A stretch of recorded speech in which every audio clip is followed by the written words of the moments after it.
আসসালামু আলাইকুম। আজকে আলোচনা করব জমি ৩ দাগে কিন্তু দখল ১ দাগে। আপনার জমি টিকবে কিনা?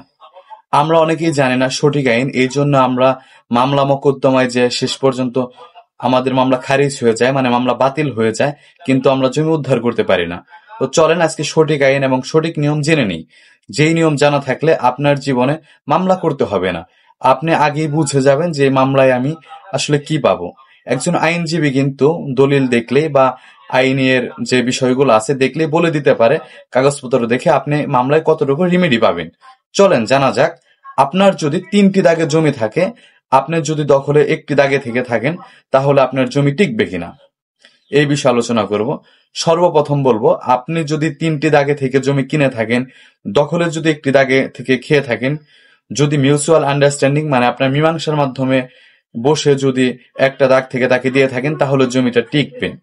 কিন্তু চ্যালেঞ্জিং এ গেলে কিন্তু আপনি টিকবে না। বিষয়টা খুলে বিস্তারিত ভাবে বুঝিয়ে বলছি। সম্পূর্ণ ভিডিও দেখুন, এতে আপনার উপকারে আসবে ইনশাল্লাহ। তাহলে বিষয়টা খুলে বলে, ধরেন কামাল জামালের কাছ থেকে জমি কিনেছে। আপনি হচ্ছেন কামাল, আপনি জামালের কাছ থেকে জমি কিনেছেন ৩টি দাগে। একটা দাগে ৫০, আর একটা দাগে ৫০, আর একটা দাগে একটা দাগে ৫০, আর একটি দাগে ৫১, আর একটি দাগে ৫২। যখন আপনি এই ৩টি দাগ থেকে জমি কিনলেন, আপনি ৫০ থেকে ১০ কিনেছেন, ৫১ থেকে কিনেছেন হচ্ছে ১০, ৫২ থেকে কিনেছেন ১০, ৩টি দাগ থেকে। কিন্তু আপনাকে যখন রেজিস্ট্রি করে দিছে, তখন কিন্তু আপনি একটা দাগ থেকে জমি খাচ্ছেন। সে একটা দাগে বুঝিয়ে দিচ্ছে যে দাগে থেকে আপনি ৩০% বা ৩০ জমি খাচ্ছেন। কিন্তু আপনি কিন্তু জানেন না যে ৩টি দাগ থেকে দিয়েছে। যখন সে মারা যাবে, যার কাছ থেকে আপনি জমিটা কিনে নিয়েছেন, সেই ব্যক্তি যখন মৃত্যুবরণ করবে, তার কিন্তু ভাইয়েরা বা ওয়ারিশদাররা যারা আছে তারা কিন্তু এখানে চলে আসবে, এবং কি আসার পর সেই জমি থেকে আপনাকে উচ্ছেদ করতে চাইবে। কারণ আপনাকে ৩টি দাগ থেকে জমি দিয়েছে। সে কিন্তু একটি দাগে ৩০-এর মালিক নয়, সে একটি দাগে ১০-এর মালিক। তো তারা যদি বন্টন করতে চায় বা বন্টনের মামলা করতে চায়, আপনার জমি আপনি পাবেন। তার যদি সঠিক দলিল বা সঠিক জমি থাকে, আপনি অবশ্যই আপনার ৩০ জমি আপনি পাবেন।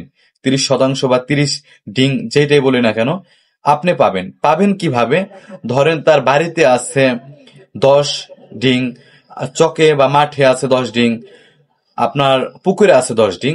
তো এইভাবে ৩ জায়গা থেকে আপনাকে জমি নিতে হবে। আর যদি মীমাংসার মাধ্যমে আপনারা বসেন, তাহলে তারা যদি কাত করে আপনাকে দিতে চায়, তাহলে আপনি নিতে পারবেন। অন্যথায় কিন্তু আপনারা যতই কথা বলেন, যতই মামলা মোকদ্দমায় যান না কেন যে আমার দলিলে হচ্ছে এই দাগে থেকে, কিন্তু তার কিন্তু মূলত জমি ৩টা দাগে থেকে। ৩টা দাগে থেকে যখন জমি, তখন আপনি যতই চ্যালেঞ্জিং এ যান না কেন, আপনার চ্যালেঞ্জ কিন্তু হেরে যাবে। এবং কি আপনার ৩টা দাগ থেকে নিতে হবে। আর জমি কেনার আগে অবশ্যই দেখবেন তার সঠিক মালিকানা আছে কিনা, কাগজপত্র তল্লাশি দিয়ে বিস্তারিত জেনে জমি কিনবেন। তো জমি কেনার আগে অবশ্যই কাগজপত্রগুলো একজন আইনজীবীর পরামর্শ নিয়ে বুঝিয়ে দেখবেন। এতে আপনার জমি, আপনার কষ্টের টাকার জমি আপনার বিফলে যাবে না। আশা করি বিষয়টা বুঝতে পারছেন। সকল জমি কিন্তু এক মানের হয় না। আপনাকে ভালো মানের জমি দেখিয়ে ৩টা দাগ থেকে জমি দিল। কিছু কিছু জমি আছে ঢিসেমাল লক্ষ টাকা, কিছু কিছু জমি আছে ঢিসেমাল ১০০০ টাকা। তো আপনাকে লক্ষ টাকার জমি দেখিয়ে ৩টা দাগ থেকে উল্লেখ করে যখন দিয়েছে, আপনাকে ভোগ করতে বা দখল করতেও দিয়েছে হচ্ছে লক্ষ টাকার জমি। কিন্তু যখন চ্যালেঞ্জিং এ যাবে বা সে মৃত্যুবরণ করবে, তার ওয়ারিশদার এসে দাঁড়াবে, তখন কিন্তু আপনার জমি টিকবে না, আপনার চ্যালেঞ্জ টিকবে না। তারা যে চ্যালেঞ্জটা করবে তাদেরটা টিকে যাবে। তো আপনার আইন জেনে জমি কিনুন এবং কি সঠিক জমি কিনুন। ধন্যবাদ সকলকে। তথ্যটি শেয়ার করে সকলকে জানিয়ে দিন, যাতে আইনীয় জটিলতা বা জমি সংক্রান্ত সমস্যা থেকে সকলেই রেহাই পায়। ধন্যবাদ সকলকে। আসসালামু আলাইকুম।